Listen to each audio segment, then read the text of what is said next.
Every Sunday night it happens again, the quiet promise. This week will be different. Alarms get set earlier. To-do lists get rewritten. A new version of life is imagined, clean, focused, disciplined. And for a moment, it feels real.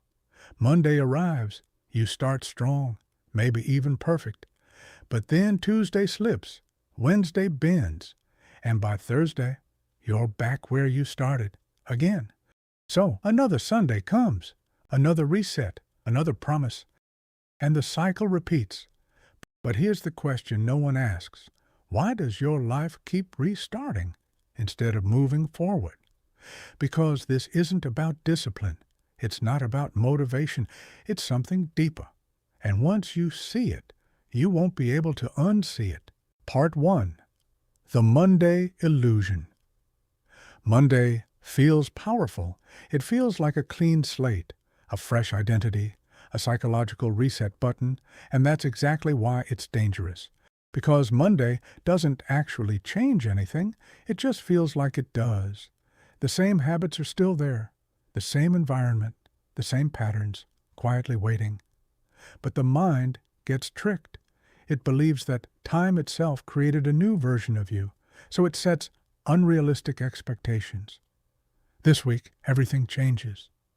And when everything doesn't change, the crash is inevitable. Part 2. The fantasy self versus the real self. Every Sunday night, a fantasy version of you shows up. Disciplined, focused, consistent. Waking up early, working out, eating clean, no distractions, no procrastination. This version feels convincing because it's built in a moment of clarity. But here's the problem. That version of you doesn't exist in your current reality. Your real self has habits, triggers, energy limits, emotional patterns. So Monday becomes a collision. The fantasy self sets the plan. The real self has to execute it. And the real self loses every time. Part 3. The all-or-nothing trap. Most resets fail for one reason. They demand perfection. Wake up at 5 a.m., eat perfectly. Work with full focus, no distractions, no mistakes. But life doesn't work like that. One bad moment happens. You oversleep. You get distracted. You skip one task, and suddenly the whole system collapses. Day ruined. Week ruined. Start again next Monday. This is the all-or-nothing trap, where progress only counts if it's perfect, and anything less feels like failure. So instead of adjusting, you reset. Part 4. The addiction to restarting. Restarting feels good. That's the part no one admits, because restarting gives you hope without requiring change. It creates the illusion of progress. You plan, you organize, you imagine, and for a moment it feels like you're becoming someone better. But nothing actually changed. No habit improved, no system evolved, no behavior adjusted, just another reset. And over time, restarting becomes a cycle, not because it works, but because it feels easier than facing reality. Part 5. Why you self-sabotage midweek. Something shifts after Monday. Energy drops, focus weakens, resistance grows. This isn't random, it's predictable, because the plan you created wasn't sustainable. It was built for your ideal self, not your real life. Too strict, too sudden, too much change at once. So the brain pushes back, not out of laziness, but out of protection. It knows this pace can't last, so it slows you down, breaks the streak, forces the reset. Part 6. The environment never changed. Look closely at your resets. The plan changes, but the environment stays the same. Same phone habits, same workspace, same distractions, same triggers, and environment always wins. You can't build discipline in a system designed to break it. You can't stay focused in an environment built for distraction. So every Monday, you're fighting the same invisible forces. And every week, they win. Part 7. The identity problem. There's another layer, a deeper one. You don't just restart your habits, you restart your identity. This week, I'll be disciplined. This week, I'll be focused. This week, I'll finally change. But identity doesn't shift in a day. It's built through repetition, consistency, evidence. So when your actions don't match the new identity, the brain rejects it. This isn't who you are. And slowly you return to the old version, not because you want to, but because it's familiar. Part 8. What actually works.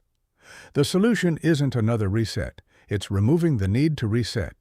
And that starts with one shift. Stop trying to change everything. Instead, change one thing, one habit, one behavior, one consistent action. Something small enough to repeat even on your worst day.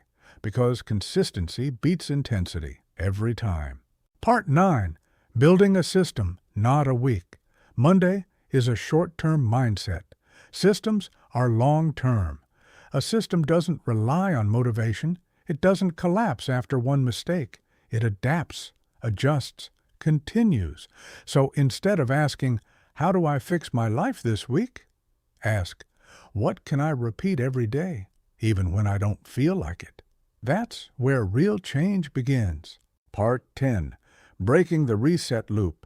The next time Monday comes, don't restart your life. Continue it. Even if last week wasn't perfect. Even if you failed. Even if you slipped. Because progress isn't built on perfect weeks. It's built on imperfect days that continue anyway. No reset. No dramatic restart. Just continuation. Part 11. What happens when you stop resetting? At first it feels strange, messy, unstructured, because there's no clean slate, no fresh start, just reality. But then something shifts. Pressure drops. Consistency increases. You stop chasing perfection and start building momentum. And momentum is powerful because it compounds slowly, quietly, until one day you realize something changed, not suddenly, but permanently. Part 12. The truth about change. Real change doesn't happen on Mondays. It happens in the middle, on random Tuesdays, messy Wednesdays, unmotivated Fridays. It happens when you continue instead of restart, when you adjust instead of quit, when you accept imperfection instead of chasing perfection. That's where growth lives. So the next time Sunday night arrives and that voice whispers, "Start again," pause. Because maybe you don't need a new beginning. Maybe what you need is to stop ending the story every week. If this perspective shifted something, consider subscribing to the Old Soul's Guide. Your life doesn't keep restarting every Monday. You're the one pressing reset, and the moment you stop, everything finally starts moving forward.